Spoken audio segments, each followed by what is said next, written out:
السلام عليكم ورحمة الله وبركاته. الحمد لله رب العالمين، والعاقبة للمتقين،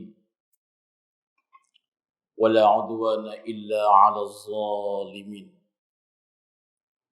أشهد أن لا إله إلا الله وحده لا شريك له، وأشهد أن سيدنا ومولانا محمدا عبد الله ورسوله.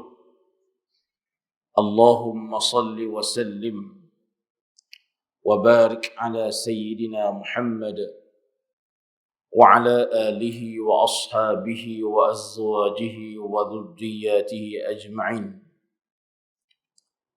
أما بعد. Muslimin muslimat yang dirahmati Allah Subhanahu wa taala sekalian, alhamdulillah. Puji dan syukur bagi Allah Subhanahu wa taala kerana atas limpah kurnianya dan izinnya di malam ini kita masih diberikan peluang untuk sama-sama kita kembali bertemu dalam rutin kuliah maghrib di masjid kita yang mulia ini. Secara khususnya malam ni Jumaat, malam Sabtu minggu yang kedua. Dan malam ni tuan-tuan, di sini untuk saya lah adalah kuliah yang pertama selepas pandemik COVID-19, ataupun dengan nama yang lain ialah corona, virus corona. Hampir 4 bulan tuan-tuan kita tangguh pertemuan ini dan juga pertemuan-pertemuan yang lain. Sama ada yang melibatkan kuliah kita ini ataupun aktiviti-aktiviti sepanjang 4 bulan yang disebut dalam tempoh PKP. PKP, hak pertama tu PKP saja. Yang nombor 2 PKPB. Ada setengah tempat dia jadi PKPD. Dan yang terakhir sekarang ini kita berada dalam tempoh disebut PKPP, pemulihan. Jangkanya kalau hujung bulan Ogos ini tiada kes-kes baru yang tular dalam negara kita, maka boleh diisytihar sebagai kita ni negara hijau disebabkan COVID. Hijau politik tu cerita lain lah. Tuan-tuan sekalian. Jadi malam ni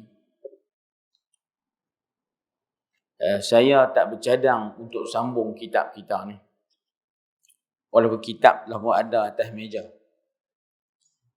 Jadi yang saya niatnya nak berkongsi dengan tuan-tuan sekalian, fiqh coronavirus. Saya dan tuan-tuan telah mengalami satu keadaan, telah melewati satu pengalaman yang disebut sebagai new normal. New normal dan juga new normal. Sama ada dalam aktiviti kehidupan sebagai manusia ataupun aktiviti kehidupan sebagai hamba Allah Azza wa Jalla. Sebagai manusia, tuan-tuan, saya maksudkan ialah keperluan ataupun aktiviti harian. Yang ni dia tak ada, tuan-tuan, dia tak kira siapa. Islam tak Islam, itu sebagai manusia, dia ada aktiviti dia. Yang saya maksudkan dengan aktiviti hamba ialah keterikatan kita dengan Allah Subhanahu wa taala. Di sudut pengabdian, menunaikan ibadat dan seumpamanya. Tuan-tuan, saya ni dengan tuan-tuan masa 18 Mac yang lepas, saya rasa serupa je kot. Iaitu, tuan-tuan sekalian, satu keadaan yang dikatakan pandemik. Yang start 18 Mac itu start pukul 3 petang. Tuan-tuan ingat ni sejarah ni? Start 3 petang, tuan-tuan, kita telah pun dihalang bergerak. Masing-masing duduk di rumah. Start tarikh tu.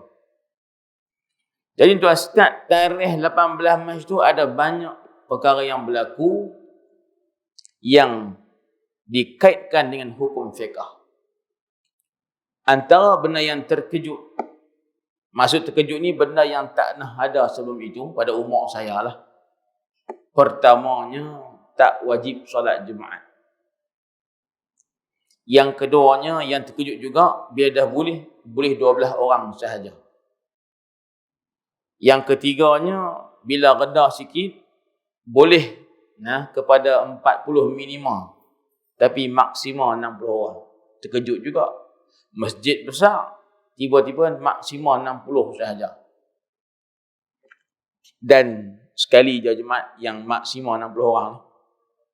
Kemudian yang terakhir sampai hari ini, tuan-tuan, Jumaat dibenarkan ikut keluasan masjid dengan penjarakan sosial yang tersebutkan selalu tu, tuan-tuan, dan dengan kemampuan masjid.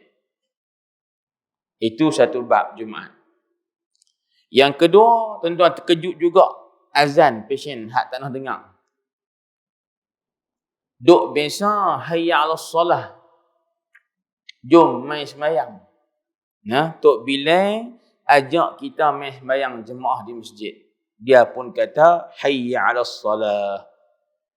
Tiba-tiba tuan-tuan, petang tu benda tu baru saja diwar-warkan. Ada yang tak perasan.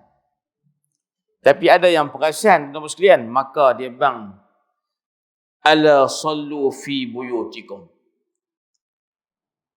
Asyhadu anna Muhammadar Rasulullah. 2 kali. Lepas tu, ala sallu fi buyutikum. Hak tu bila nak sebut, tuan kena berlatih dulu, takut silap. Tak biasa azan lagu tu. Duk ingat Tok Bilal je tuan, duk latih. Yang makmum di rumah pun terkejut. Ni ikut mana pula ni? Kita ambil wuduk dah tuan, start mutu pi dah. Pasal nak pergi masjid.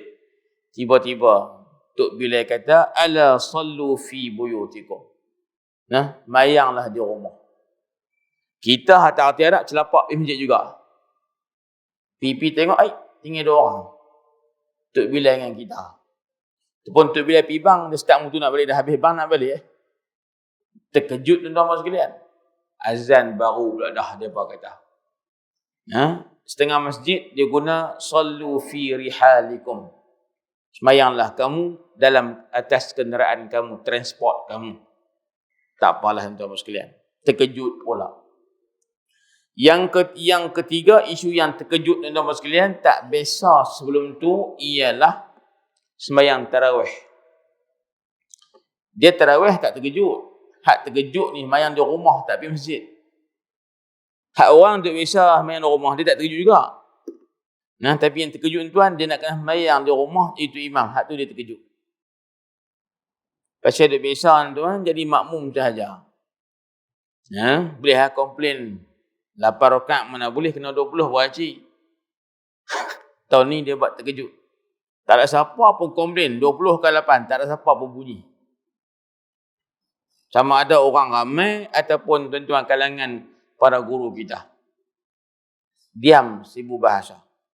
Saya ulas tuan-tuan, ni isu saya sebut cara umum dahulu. Dan yang berikut tuan-tuan sekalian, perkara yang keempat lah yang kita agak terkejut segi peribadatan, ialah sembahyang raya di rumah. Tuan-tuan. Ini pun bukan cakap orang lain, kita pun terkejut. Pasal apa? Tuan-tuan, sembahyang raya di rumah.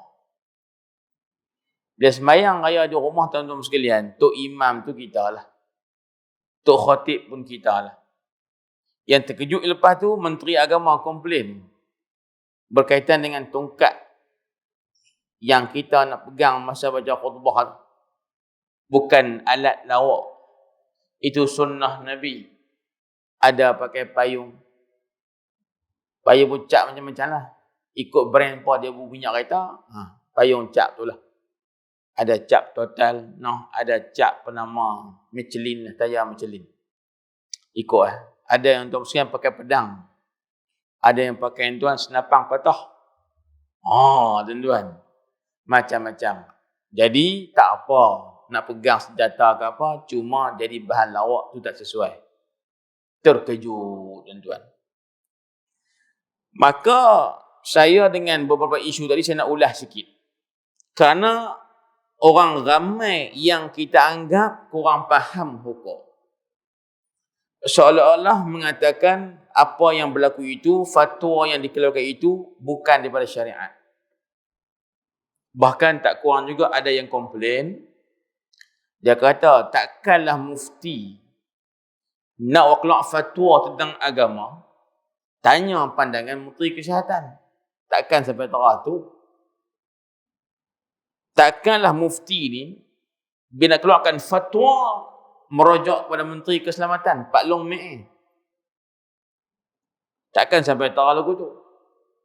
Tuan-tuan, dia cuba asingkan, memisahkan hukum agama dengan aktiviti keduniaan. Seolah-olah dia condemn lah.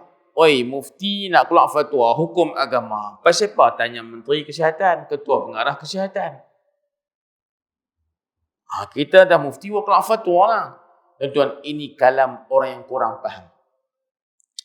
Maka penegasan yang saya sebut pada malam ni, semua peristiwa ataupun hukum dan fatwa yang dikeluarkan sepanjang PKP daripada awal sampai hari ini, tuan-tuan, berpaksikan atas satu kaedah, ialah ad-darar yuzal. Maknanya apa? Ad-darar yuzal. Maknanya setiap yang mudarat mestilah dihapuskan. Corona itu sebab kepada mudarat. Mudaratnya ialah boleh korbankan nyawa. Maka kaedah mengatakan la darar wa la darar fil Islam. Jangan mudarat diri sendiri dan jangan mudarat orang lain. Apatah lagi melibatkan nyawa. Mesti kena jaga nyawa. Mesti kena mengelak benda yang boleh korbankan nyawa. Maka Allah Ta'ala takdirkan untuk dunia saat ini satu wabak namanya corona. Yang mana corona tuan disebut sebagai asbab darar yang boleh menyebabkan korban nyawa.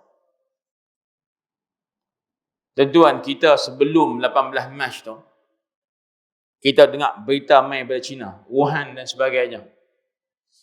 Tentang apa? Mangsa-mangsa yang kena jangkitan corona ni. Kita dengar pun takut.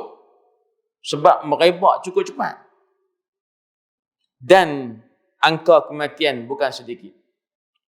Dia merebak tuan di Amerika Syarikat lagi dahsyat. Di Mesir pun hari ni sakan juga. Maka dengan cerita itu peringkat awal kita tu jadi takut. Dia panggil apa? Panik. Pandemic. Jadi panik. Dan saya pun tak terkejutlah kalau ada orang beli beras 5 kempit. Dalam hari pertama 18 Mac tu. Takut apa? Darurat. Ada kawan kita tuan, pergi tanam ubi kayu dah belakang rumah. Pasal takut beras habis, ubi kayu. Cerita Jepun mungkin berulang. Zaman Jepun tahun 42. Tuan-tuan. Panik. Kelang kabut. Takut tuan-tuan sekalian. Jadi, saya nak katakan bahawa setiap fatwa tu tak wajib Jumaat pada awal. Azan sallu fi buyutikum. Tok Bilal azan sahaja balik sembahyang di rumah. Tarawih tak ada di masjid. Lepas tu Jumaat 12 orang sahaja. Nombor 13 balik.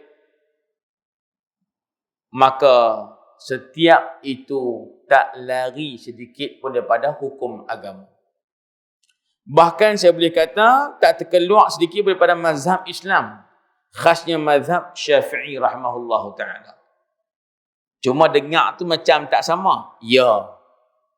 Nah, sebab ini bukan keadaan biasa.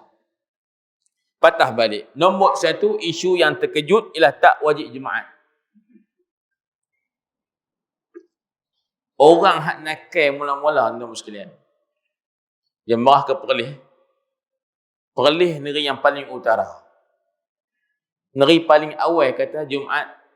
Nah, tak payah main. Minggu yang pertama, Perlis yang paling awal. Kawan kita ada kata, no. Apa tu mudah, habis tak habis semua dah belakang. Tuk-tuk minggu depan, kita juga tak Jumaat. Tuan-tuan sekalian. Dia mula pening. Jawapan kepada tidak wajib Jumaat pada saat itu bukan kerana Perlis ke apa-apa. Tapi kerana perintah agama. Bila sebut perintah agama, tak wajib Jumaat, orang akan jadi clash. Bertembung.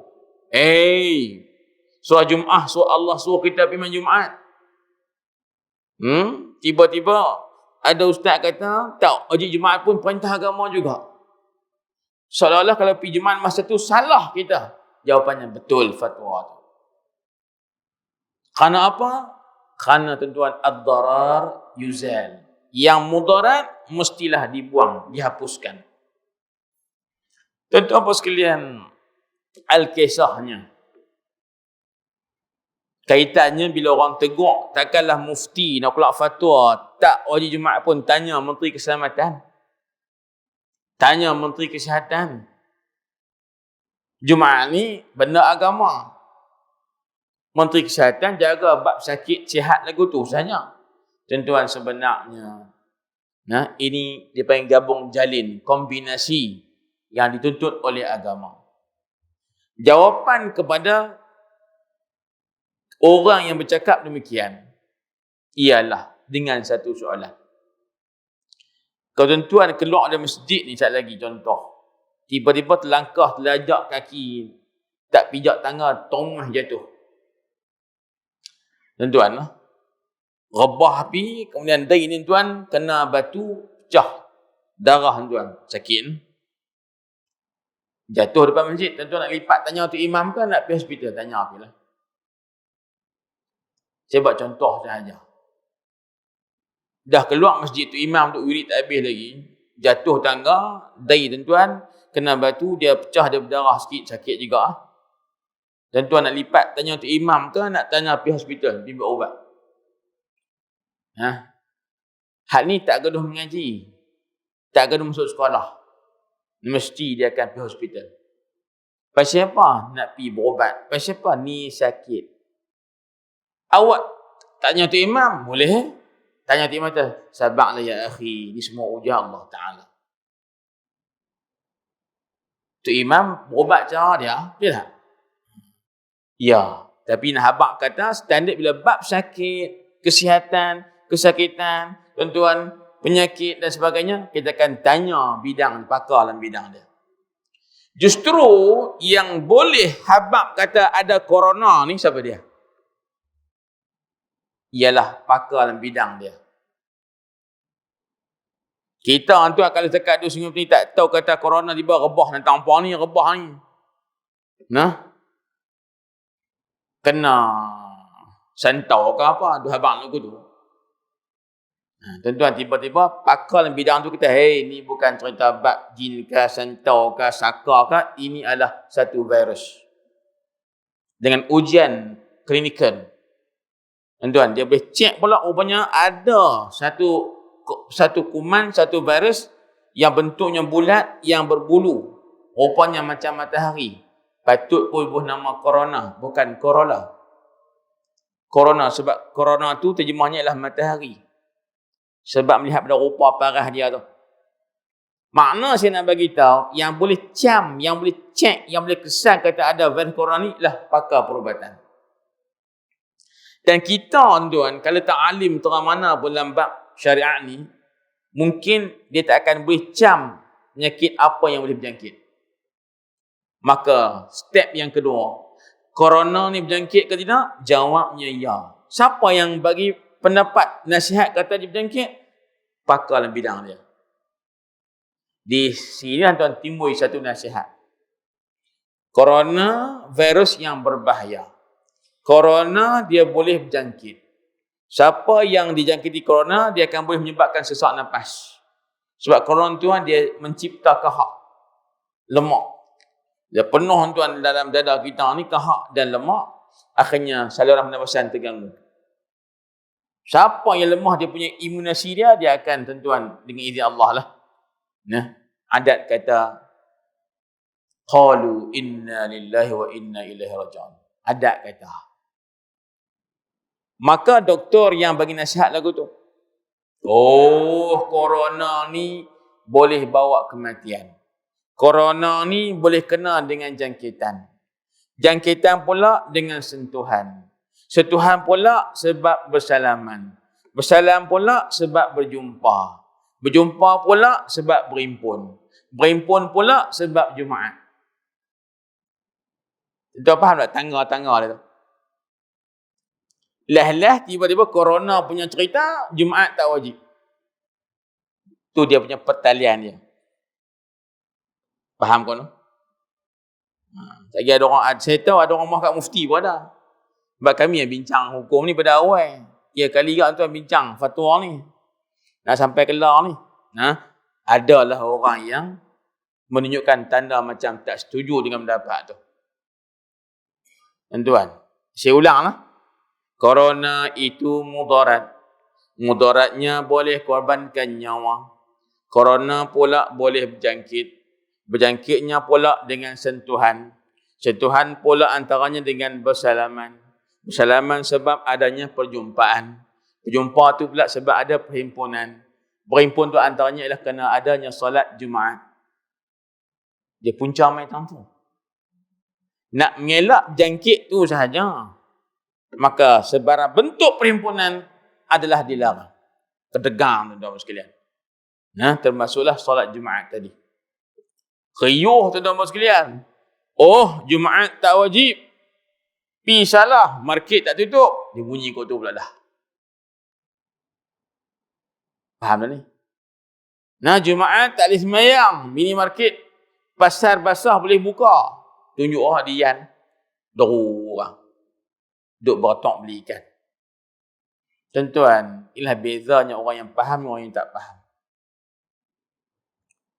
Bila dia buat bandingan macam tu, kita kata tak boleh pergi Jumaat kerana berimpun takut berjangkit. Dia tahu market tak apa.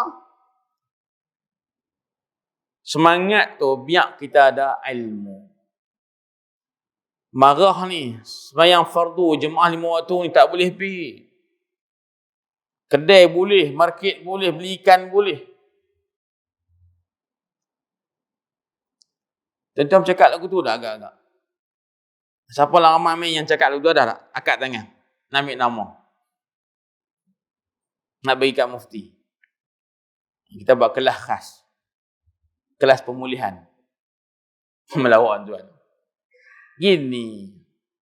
Sembayang, saya tanya tuan jawab lah. Sembayang fardu 5 waktu ni, apa hukum dia? Sembayang fardu tu sendiri 5 waktu. Fardu ain lah. Wajib kena sembayang tiap-tiap orang. Corona ke tak corona ke, hukumnya sama. Yang kedua, solat berjemaah 5 waktu, apa hukum dia? 3 pandangan dalam mazhab Syafi'i. Yang paling kuat ialah fardu kifayah. Betul tak ni saya bak ni? Kau silap tolong report. Sembayang jemaah dalam satu qaryah untuk setiap 5 waktu sembahyang fardu, hukumnya lah fardu kifayah. Apa makna fardu kifayah? Fardu maknanya wajib. Kifayah makna apa? Cukup kalau ada seorang 2 buat, lepas ada yang lain. Tok Imam, Tok Bilal Imam sembahyang, 2 orang lepas je. Kita pun naik motor, tengok kok dan cermin, Tok Imam, Tok Bilal ada dah sembahyang, dia pun nyong balik pergi. Tak berdosa dah kali hukumnya.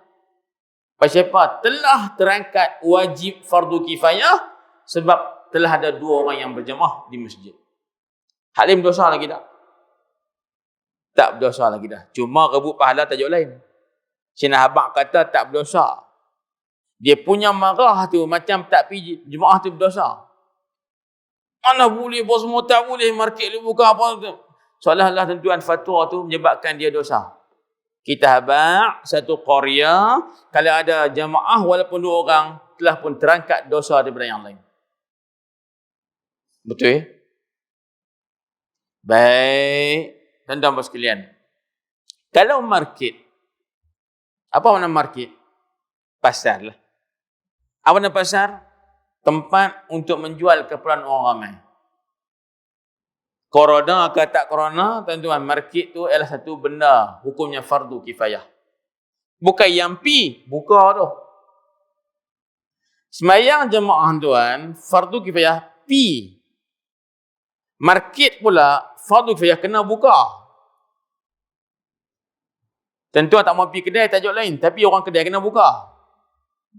Satu Korea, kau tak buka kedai untuk beli keperluan orang ramai, dia kira salah tuan.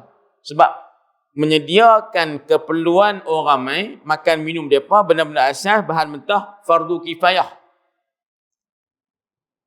Hak kedai tu dia kena buka ke mana pun. Pasal kalau dia tak buka, ada hal yang tuan tak makan. Ada yang tak boleh tuan nak minum dan sebagainya. Beza tak ni?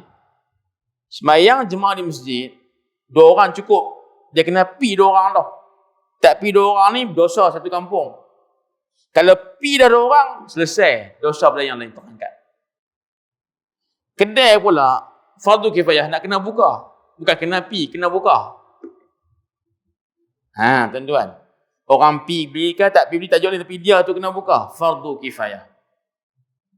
Pasal apa Ustaz? Sebab tak ada dalam dunia ni, termasuk tuan-tuan yang duduk di Padang Temusur ni, yang dia tu tak gaduh pergi kedai, nak makan apa ada belakang rumah, nak minum apa ada tepi rumah, nak pakai apa ada atas rumah. Tak ada aku no. Bita abang masa nak makan ikan termenung, ada apa tunggu sat. Dia pisau belakang rumah. Ikan termenung. Ada aku. Dia kata abang ni teh tak ada gula, tahu habiang orang Kedah. Tunggu Ustaz, dia pun lagi cekam. Cukup tak gula sekilo? Dia abang ambil tak mana? Dia belakang rumah. Abang beras habis ni. Tak apa, tunggu Ustaz. Dia nak buat kalut lagu tu. Dia Ustaz tu gantang beras. Abang mana? Tepi rumah. Ada tak lagu tu? Tak ada dalam dunia tuan-tuan sekalian, setiap orang mampu sediakan keperluannya secara sendiri. Perlu kepada orang lain. Sebab tu ada jual beli. Maka berbeza. Jangan kaitkan, buat bandingan. Masjid tak ada sembahyang, jemaah, kedai boleh buka. Pi main jemaah tu fardu kifayah, 2 orang cukup. Tapi nak buka kedai tuan, fardu kifayah, mesti kena buka kalau orang lain tutup. Menyediakan keperluan. Jangan buat bandingan lagu tu. Baik, tuan-tuan. Apa? SOP isyak kena berhenti. Baik. Sembang kedai kopi sampai tengah malam tajuk lain lah. Tajuk lain. Tapi hak kuliah ni isyak kena berhenti. Tuan-tuan bahawa sekalian. Itu tentang solat Jumaat. Tak wajib. Dia tanya, Ustaz, saya ni kalau tak pergi main Jumaat, dosa tak? Dah kata tak boleh pergi. Jawapannya tak berdosa. Pasal apa? Bukan tak mau pergi, tapi tak boleh pergi. Tak boleh pergi tu bukan saja-saja, tapi kerana izin agama. Mereka tanya, kalau izin agama, adakah dalam hadis sebut nama corona? Adakah Quran sebut nama corona? Wa qarna fi buyut. Ada orang siapa tu? Makhluk halus mana tu? Halus pada ilmu. Besar pada jasad, tapi halus pada ilmu. Dia lihat kata apa tak? Dalam Quran pun ada corona. Mengarut sungguh. Dia baca ayat Quran, itu bunyinya wa qarna fi buyutikun. Wa qarna. Kata qarna tu corona. Ini ilmu sesat. Wa qarna makna apa? Hendaklah kamu duduk di rumah wahai perempuan. Ayat tu maknanya duduk di rumah wahai perempuan. Tapi kawan dengar bunyi nak serupa. Qarna. Oh, dia tak ada qarna dalam Quran. Tuan, itu sebutan tu kebetulan sama. Itu pun tak sama sangat. Corona dengan qarna. Dia api. Tuan-tuan, jadi nahabak secara umumnya memang tak pergi Jumaat pada kita itu dengan izin agama. Tak berdosa. Tanya pula. Ustaz dah tak wajib pergi Jumaat, yang zuhur di rumah. Kami berasa rugi tak dapat pahala Jumaat. Dengar bagi elok. Tak kurang walaupun sedikit pahala Jumaat. Walaupun tuan-tuan yang zuhur di rumah. Kerana tak boleh Jumaat di masjid.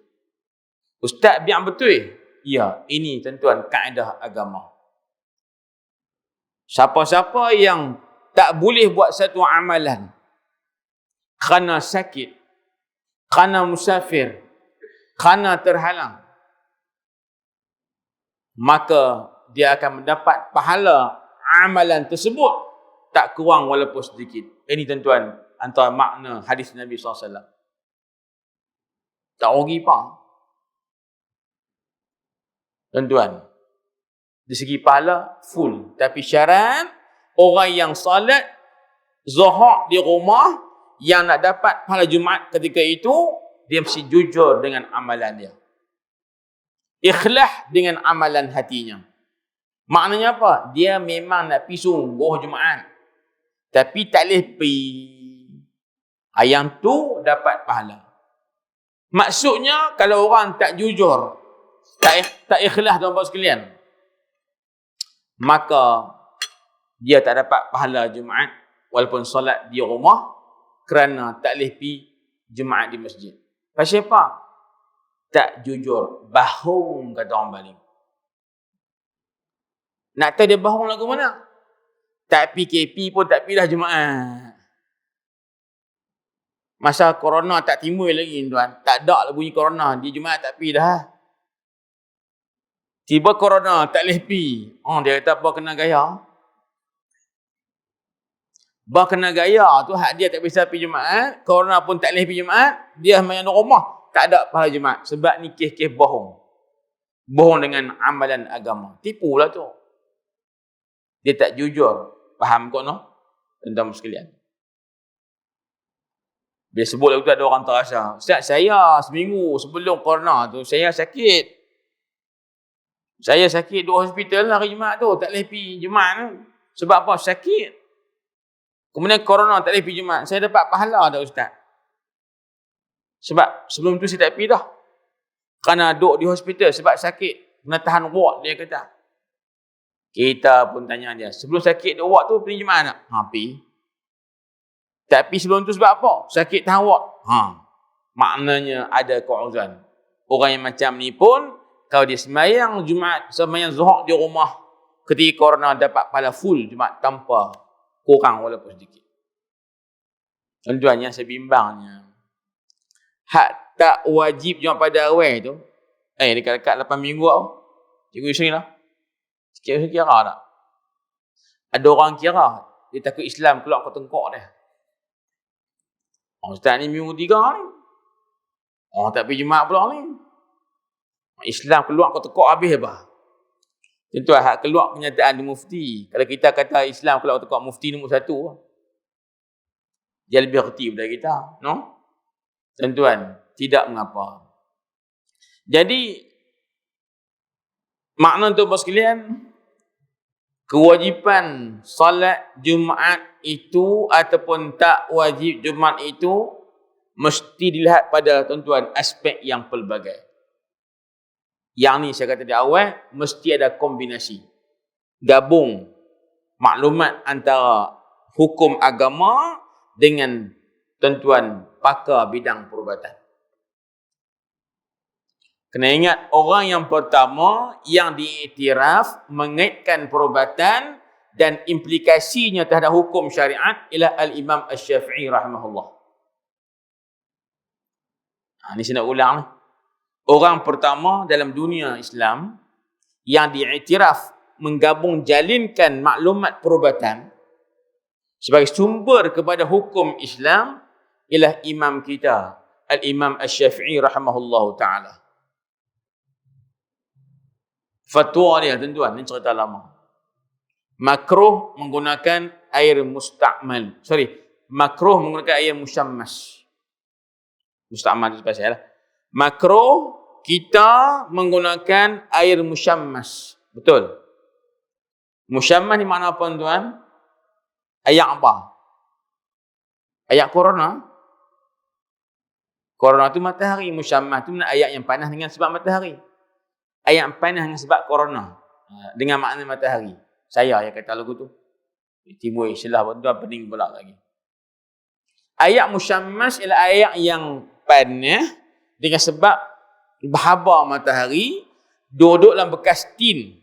Semasa ayat tu panas, makruh berwuduk dengan dia.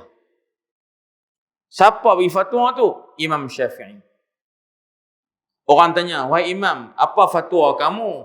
Apa alasan fatwa kamu mengatakan makruh hukum agama kan? Makruh berwuduk, hukum agama lah. Makruh berwuduk dengan air musyammas. Ayat musyammas, ayat yang panas dengan sebab terkena haba matahari. Jawapannya senang saja. Kerana air itu akan menyebabkan berlakunya penyakit sopak. Yang bertapung kulit tu. Penyakit sopak itu tuan-tuan, sudut kesihatan. Ayat itu, tuan-tuan, dia ada dipanggil apa? Ultra V. Itu tuan-tuan kuman juga tu. Vitamin C tu okey lah. Tapi bila air tu dia ada tuan-tuan kuman tadi, dia boleh menyebabkan penyakit tampung kulit. Itu pandangan kesihatan. Maka sebab takut jadi sopak di kulit kita ni, dia keluar fatwa makruh berwuduk dengan air musyammas. Di sini saya nak katakan bahawa Al-Imam Asy-Syafi'i rahimahullahu ta'ala ialah tuan-tuan orang yang pertama diiktiraf mengaitkan hukum syarak dengan kaitan perubatan. Nah, siapa-siapa yang duk komplain mufti, duk kata apalah mufti nak keluar fatwa pun tanya Menteri Kesihatan. Orang itu lebih pandai daripada Imam Syafi'i sebenarnya. Kalau ada lah. Tapi suara tu bunyi tuan-tuan. Baik. Selesai masalah. Kemudian tuan-tuan yang kedua yang terkejut juga. Ya, bila tak boleh Jumaat, kemudian boleh Jumaat bila reda sedikit. Bila boleh Jumaat, tuan-tuan, dihadkan kepada 12 orang sahaja. Sebenarnya kita pun di Jabatan Mufti Kedah pun tak terlewat juga. Ada negeri yang lambat sikit. Pasal apa tuan-tuan, kita faham. Bila melibatkan agama Islam ini, apa-apa mesti perkenan Tuanku Sultan. Tuan-tuan jangan lupa yang tu. Setengah orang dia kalut macam dia Sultan. Tuan-tuan, ini dia punya kata apa nama? SOP lah. Atau manual kerja. Fatwa apa pun bila kita dah bincang setuju apa pun tuan tak sah selagi belum dapat perkenan Tuanku Sultan. Tuanku Sultan tu perselian, jaga negeri. Tuan-tuan jaga rumah sahaja. Tuan-tuan jaga rumah, masjid tak damai. Abang tu sibuknya. Apa Tuanku Sultan jaga negeri lagi sibuk. Maksud saya tu nak ambil time nak pergi mengadap tu bukan senang juga. Kan ada berlaku tuan-tuan lah. Lambat sikit ke lama. Kita yang pasal lambat. Yang duk atuk tu pasal habis meter lah. Tuan-tuan. Nak bagi cepat. Tak apalah. Bila kita bincang tuan-tuan masa tu nak bagi berapa orang. Kita kata 12 lah. Untuk berjemaat. Ada yang kata 40. Dan ada tuan-tuan mencadangkan 3 orang sahaja. Negeri Kelantan. Baik, Kedah ambil pendekatan 12 orang. Sama dengan banyak negeri di Malaysia ni. Masa tu pun bunyi juga, tuan-tuan. Bunyi juga. 12 tu pun hanya untuk Jumaat di masjid. Surau tak boleh. Bahasa mudahnya, kalau pergi sembahyang jemaah di surau time tu, kira berdosa. Salah, langgar undang-undang. Langgar peraturan. Ada yang bunyi. 12 orang ni main kat undang tak ada. Dia bunyi lagu tu. Kita siapa ini 40. Tuan-tuan. Tak apalah, baguslah. Itu mungkin soalan untuk ambil pengetahuan. Tuan-tuan.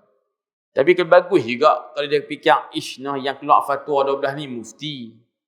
Mufti pula bukan dia bincang seorang-seorang dia. Ada 5 fatwa. Antara 5 fatwa tu adalah tuan guru kita, Syekh Aminuddin Abdul Rahim, tu hebat tu. Ustaz Din tu guru orang panggil. Daripada muda dia panggil dia Din tu guru sampai kelar. Tuan-tuan, abang kata, kita ada lagi tuan tu guru kita, 3-4 orang. Saya ni tukang tulis je lah. Tapi abang kata nak bincang tu bukan sedang juga tuan. Keluar kitab ni dan tu sebagai contoh pendapat ni. Lalah kita kata apalah. Untuk keadaan COVID-19 ni takut dia merebak apa semua ni. Kalau 12 orang tu di Semang tak pernah ramah. 40 dia ramah. Betul tak? Lepas setengah Arab lah, jumpa duduk kelang tengkok pula. Kan? Tuan, dalam kita nak mengelak coronavirus tu, maka kita ambil 12 orang. Pasal apa? Tahu dah tuan, orang kita semangat. Iaitu tak pergi jemaah pun dia rius kampung. Maka kita kata kalau tak 20 orang ataupun 40 orang, jenuh kelai pula. Siapa yang nak main masjid ni? Dalam tuan atas maslahah, kita fikir yang terbaik 12 orang. Kerana 12 orang tu boleh khusus AJK masjid sahaja. Orang 13 tak wajib dah lah. Ia tak ada pening dah. Ni lepas aku apa?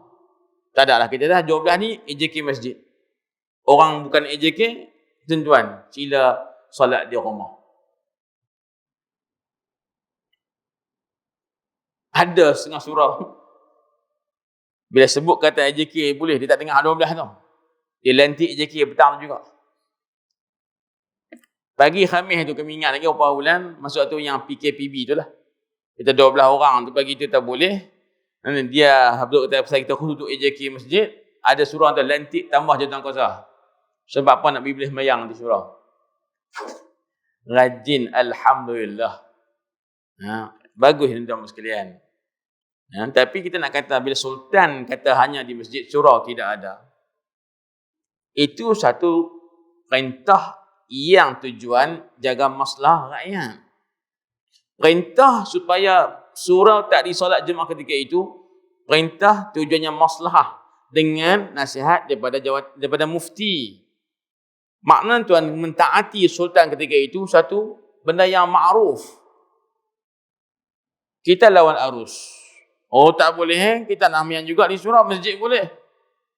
Wahal sultan berkenan untuk di masjid saja masa tu. Mana mentaati sultan masa tu adalah satu ibadah, satu perkara baik. Hei, perkara baik Pak Ustaz, tak bagi sembahyang di surau. Tanya balik, sebab apa tak bagi sembahyang? Dah ada petakut berjakit. Jakit apa? Corona. Awaknya takut mati. Baik tak? Baik tak? Akhirnya tak bagi pergi tu baiklah. Kerana orang kita nak kena habaq, itu dia kena habaq tuan-tuan sekalian.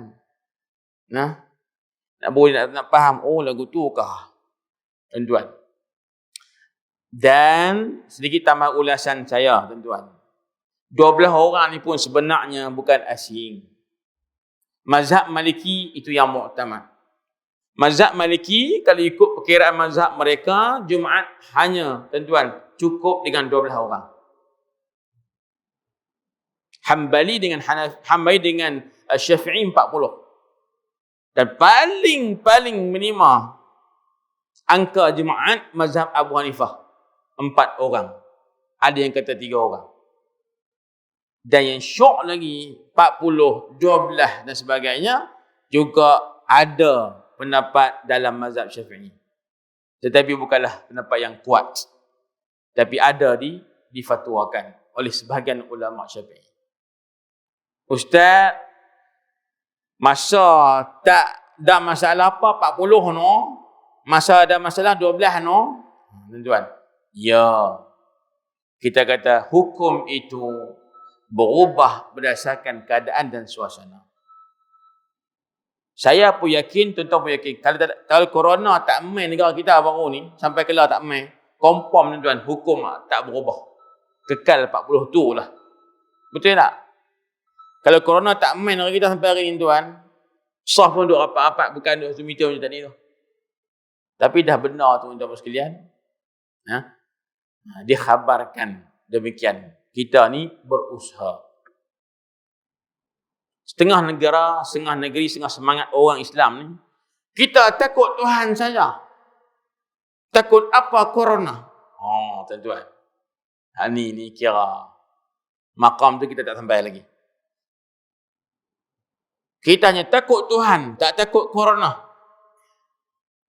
Yang boleh bagi matilah Tuhan, bukan corona. Masjid tutup kerana corona. Maka kita takut Tuhan, kita pergi masjid juga beramai-ramai. Tuan-tuan, negara tersebut, ada rakyat yang faham ekstrim macam tu, tuan-tuan, berada di tangga yang kritikal. Segi apa? Jangkitan corona.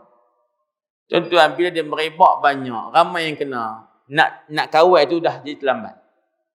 Sana kena, sini kena, sana kena, tuan. Akhirnya nak jaga tak boleh, sampai doktor pun letak jawatan. Sampai doktor-tuan dah jadi kecewa. Saya tak kata semua, tapi ada semangat. Kita hanya takut Tuhan, tak takut corona. Pergilah tuan-tuan, berimpun ramai-ramai. Akhirnya Allah uji dengan tuan-tuan negara tersebut, kritikal dia punya jangkitannya, sukar dikawal. Hari ni nak habaq ni. Kalau kita kelak fatwa tak pergi Jumaat, 12 orang saja, jarakkan sosial 1 meter walaupun ketika solat.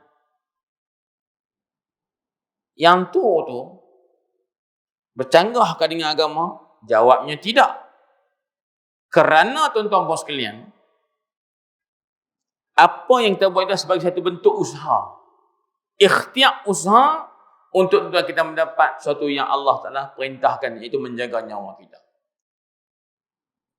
Berusaha, berikhtiar adalah perintah Allah Ta'ala. Laha ma kasabat wa 'alaiha maktasabat. Cerita akhirat. Kita akan dapat berdasarkan usaha kita. Fa idza 'azamta fatawakkal 'ala Allah. Bila kamu dah berusaha, nekat, lepas tu boleh serah pada Allah Ta'ala. Fatwa sepanjang PKP adalah satu bentuk ikhtiar usaha. Manusia, hamba, untuk mengelak mudarat demi kemaslahatan kita juga. Tuan-tuan puan sekalian. Cerita hak rapat saf, renggang saf tuan. Masa mula-mula kita kata jarak tu saf 1 meter antara tepi belakang depan. Ada orang dia pemain-main gitar pula. Nabi kata rapatkan saf belaga tumit dengan tumit. Kita pergi kata saf tu 1 meter, rapat dengan cara 1 meter. Bercanggah dengan sunnah, dia pergi ulah pergi lagu tu. Terus Nabi kata, rapatkan saf, maknanya apa? Al-ka'bu bil-ka'bi, kan? Tumit dengan tumit. Tiba-tiba fatwa kita ni 1 meter, 1 meter. Oh, dia kata inilah bid'ah. Inilah bercanggah dengan sunnah. Allah, tuan-tuan, melihat satu pihak sahaja. Saya pun masa PKPB tu dah boleh pergi masjid tu. Tuan, pagi tu pergilah subuh. PPP dia pun nampak dah nak imam. Kita tuan pakai adu 1 meter. Tak biasa lama di imam di masjid tuan. Kita pun pusing belakang. Betulkan saf, rapatkan saf. Pakat 2 rapat. Ada kawan kita, ustaz nak rapatkan, nak jarak ni. Rapat cara jarak. Kita buat lagu tu. Duduk biasa 1 meter. Tiba-tiba ustaz kata, rapatkan saf, betulkan saf. Kita pun teralip. Dia kata, betulkan saf, rapatkan saf. Dia pakat dua rapat. Ada seorang tanya, Ustaz nak rapat kan nak jarak ni? Kita pun tuan dia nak pusing. Rapat secara jarak. Mereka nak bantah tak erti pada alim fatwa yang hampak nak tu. Takkan nak silap kot. Kita silap pergi sebut, kita kata rapat cara jarak. Payah harap tuan kadang-kadang. Tak apalah. Jadi, bila sebut jarak sah tuan-tuan sekalian, ada yang pening sampai terang tu.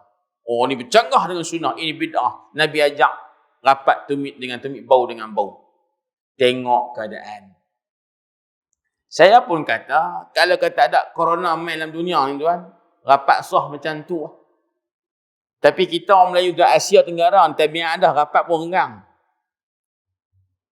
Rapat kita tu renggang dah. Renggang kita tu rapat habis meter dah. 1 meter tu biasa, jauh sikit ya, dia kata ada biasa pun tak belaga lutut juga. Tak belaga tumit juga. Betul tak? Dia tak sama dengan Timur Tengah. Tentu kopi Timur Tengah mereka main rapat sungguh. Nah, renggang ditarik kaki tu. Nak bagi rapat dengan tumit dia. Itu segi pengamalan lah, tak apa. Jadi saya tegaskan juga bahawa penjarakan saf 1 meter tu pun adalah perintah agama. Disebut macam tu pakat yang mana hadis jarak 1 meter. Allahu Rabbi. Poinnya ialah takut bersentuh. Sebab bila bersentuh, dia berjangkit. Duk rapat, dia belaga. Dia belaga bersentuh. Tuan, kalau corona duk tambau, dia pindah pergi kat bawah kawan. Kita bukan tahu dia kata. Betul lah, tuan-tuan lah. Itu hukum agama. Dan tuan-tuan sekalian, kalau ikut nak berhenti kan? Kalau ikut nak berhenti. Hak yang fatwa tu pun kami agak bijang. Maknanya setakat isyak sahaja. Kalau saya lajak sikit, ya saya langgak fatwa yang kami bincang lah. Tuan-tuan sekalian. Tapi tajuk ni seronok juga sebenarnya pun. Kita simpan sikit lah untuk bulan depan kot. Boleh? Untuk tak kisah, saya perhabis saja. Panjang sangat. Tak apa-apa. Ikut perintah dahulu. Tak boleh buat semua, jangan tinggal belakang. Dia pun nak buat juga, nama-nama kata jangan stop terus nanya kita. Contoh tuan. Dia gagah telajak sampai 9.30, ada rebah seorang. Rebah seorang ni dia punca telajak ni. Akhirnya tuan habis tutup satu kedah masjid pula. Contoh. Kena kuarantin pula kita. Jadi kita mengurangkan tuan risiko tu lah. Baik. Apapun, alhamdulillah, hari ni tak perasan. Hari ni penularan tempatan ada tak? Penularan tempatan ada tak? Kemarin 2 hari kosong. Tempatan ada? Ada. Ada. Semoga Allah Ta'ala tentu menghilangkan corona daripada bumi kita, Malaysia khasnya, dan negara umat Islam amnya, dan dunia secara tentu umumnya. Dan saya buat satu kenyataan untuk bincang dengan kawan, mana-mana negara yang mampu untuk mengurangkan ataupun menghilangkan corona berjangkit dalam negaranya, maka negara itu akan lebih cepat bangun untuk mencipta ekonomi yang lebih baik. Kerana apa? Negara ini tuan pakat duk kelang kabut dengan corona ni. Jangkit sana, berjangkit sini tuan, nak bergerak tak boleh, takut apa semua, production pun kurang. Akhirnya tuan sekalian, siapa negara yang paling selamat dia punya corona, berjaya mengatasi corona dengan lebih, orang kata apa, baik, maka tak mesti negara tersebut akan mampu jadi kuasa ekonomi yang tentuan baru. Kerana apa? Negara ini memerlukan bantuan, memerlukan peralatan, memerlukan tuan bahan dan sebagainya. Tapi tak mampu kerana apa? Corona. Negara yang mampu untuk tentuan bersih dari corona, insya-Allah akan mampu menjadi kuasa ekonomi yang kata apa ni dalam abad ini. Tuan-tuan, harapnya Malaysia kita ni berada dalam kelompok itu, insya-Allah taala. Baik, insya-Allah tuan-tuan tanda ingat siapa yang ada ni tulis pilih, insya-Allah bulan depan kalau kita mai kita sambung sikit tentang tarawih di rumah tu. Kejutan dalam corona, sembahyang raya di rumah tuan-tuan. Khutbah sendiri, imam sendiri, hak pegang tongkat macam-macam. Tuan-tuan sekalian. Jadi kita akan sambung yang itulah insya-Allah kalau ada rezeki. Insya-Allah taala yang berda Allah taala yang sesilap sebab kelemah sendiri. Wassalamualaikum warahmatullahi wabarakatuh. Alhamdulillah wassalatu wassalamu ala Rasulillah wa ala alihi wa sahbihi wa man wala. اللهم ارزقنا فهم النبي وحفظ المرسل والهام الملائكة المقربين Rabbana atina fid dunya hasanah wa fil akhirati hasanah wa qina adzabannar. Walhamdulillahi rabbil alamin.